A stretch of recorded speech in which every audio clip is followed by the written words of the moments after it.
দাদুকে চাই, বড় দাদু মেজো দাদু ওরা আসলে তবে আসবে, তাই আজকে আসছে। সে আসুক, যা এসছে সবাইকার আসার অধিকার আছে, আসুক।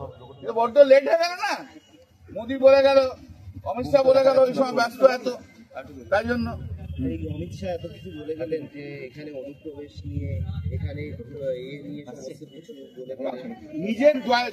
নিজের দোষ, নিজের গাফিলতি সমস্ত অন্য জায়গায় ফেলে। যদি বাংলাদেশ থেকে আসে, তা চলে আসে, তাহলে কার ফল্ট? বিএসএফ এর ফল্ট। তুমি বিএসএফ কে কাজ করাতে পারছো না কেন? That's your great fault. কথা বলছিস কেন? বিএসএফ কেন কাজ করতে পারছে না? কি বললে? তোমার কিসের ইন্টারেস্ট আছে? তুমি বিএসএফ কে দিয়ে কাজ করাচ্ছ না। পাহেলগাঁয়ে যে ইনসিডেন্ট হয়েছে, সেই ইনসিডেন্টের দোষ তো নরেন্দ্র মোদী এবং অমিত শাহ। অমিত শাহ কোন রকম আজকে কোনো ইন্টেলিজেন্স রিপোর্ট ছিল না, ছেলেখানা নাকি। বাইরে থেকে কয়েকজন টেররিস্ট এলো, টেররিস্ট এসে গুলি করে মেরে দিয়ে টেররিস্টরা হাঁটতে হাঁটতে চলে গেল, আর অমিত শাহ নরেন্দ্র মোদী ঘুমোচ্ছিলেন। ওদের বিএসএফ কোথায় ছিল? এত বিএসএফ এত সিআইএসএফ। পশ্চিমবাংলায় তো একটা ঢিল পড়লে সঙ্গে সঙ্গে 15টা সিআইএসএফ, 15 বিএসএফ, ভোট হলে 1500 কোম্পানি বিএসএফ সিআইএসএফ দেওয়ার জন্য ব্যস্ত থাকে। কিন্তু যেখানে আমরা কি জানি না পাকিস্তানকে নতুন টেররিস্ট কান্ট্রি হলো নাকি? পাকিস্তান তো অনেকদিন আগে থেকে টেররিস্ট কান্ট্রি, ভাই, সবাই তো জানে। পাকিস্তান হচ্ছে টেররিস্টদের আঁতুর ঘর, তো সবাই জানে। মোদী আর অমিত শাহ বলে বলে জানবো?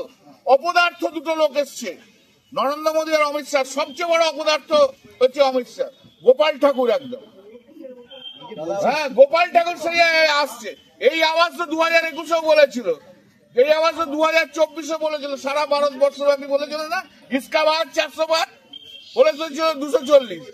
মুখে এমন ঝামটা খাবে না যখন 2024-এ নির্বাচন হবে, কিন্তু ওদের দোকান কাটা। আরে ও সবচেয়ে বেশি রিগিং তো অমিত শাহ করেছে। অমিত শাহ তো রিগিং মাস্টার। অমিত শাহ হচ্ছে রিগিং করার একটা মানে আইডিয়াল ম্যান। লোকে ওকে থেকে রিগিং করার কথা ভাবে।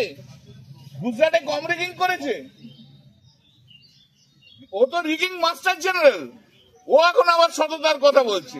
ওর কাজ ছিল দিনের পর দিন শুধু লয়ার্সের চেম্বারে বসে থাকার, বেল নেবো, এই নেবো, অমুক নেবো, তমুক নেবো। 10 বছর তো লয়ার্স চেম্বারেই কাটিয়ে দিয়েছে বেল নেবার জন্য। কত ক্রাইম করেছিল, কত পেয়েছিল। পরে সরকারে এসছে, যাই হোক, সেসব কেস ফেস গুলো এদিক ওদিক হয়ে গেছে আর কি। ঠিক আছে না? অপারেশন সিঁদুরের সব কৃতিত্বই ওরা নিচ্ছে। অপারেশন সিঁদুর করতে হলো কেন? অপারেশন সিঁদুর করতে হলো ওদের ব্যর্থতার জন্য। তো ওরা ব্যর্থ ছিল, সেদিনকে আটকাতে পারেনি টেররিস্টদের, তাই জন্য এখন মানুষকে ডাইভার্ট করার জন্য, অন্য কোনো চিন্তা ভাবনা গুলোকে ডাইভার্ট করার জন্য অপারেশন সিঁদুর বলছে। উনি তো অপারেশন সিঁদুর, অপারেশন বেঙ্গল বলেছে। আমরা তো একটা স্পেশাল সেশন চেয়েছি যে ওই পাহেলগাঁওয়ের ইনসিডেন্ট নিয়ে বলার জন্য। উনি একবার পাহেলগাঁওয়ের ইনসিডেন্ট পার্লামেন্টে বলুক, দেখবেন অপারেশন মোদি হয়ে গেছে, অপারেশন অমিত শাহ হয়ে গেছে। দাদা বলছি, केबीसी ढोंगे अमित शाह बोलें যে समय समाप्त हुआ, ममतार जमानत भी जब्त हो जाए। उसका समय, अमित शाह का समय अभी खत्म हो गया, वो जानते हैं वो अच्छे से। नरेंद्र मोदी अमित शाह का समय खत्म हो गया, वो जानते हैं।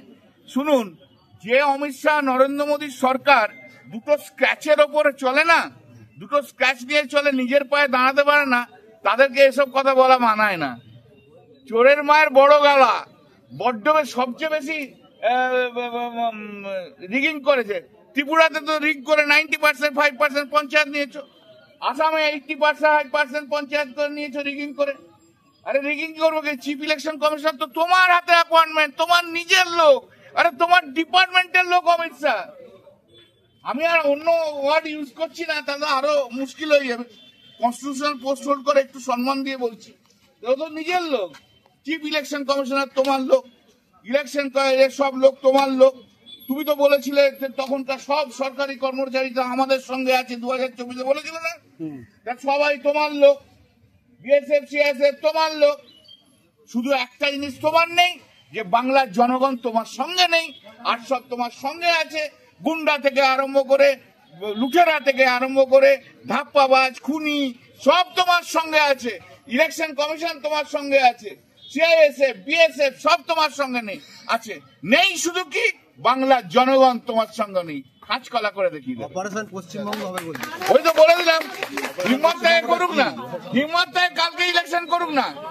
চেয়েছিল তো মুর্শিদাবাদ ইস্যু নিয়ে 355 চেয়েছিল, ওটা নিয়ে চেয়েছিল তো ওই এনআইএর চেয়েছিল, পায়নি, সুপ্রিম কোর্টে গেল।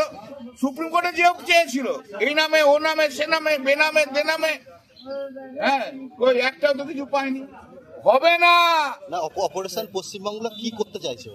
অপারেশন পশ্চিমবাংলা আপনাকে আমাকে খুন করতে চাইছে।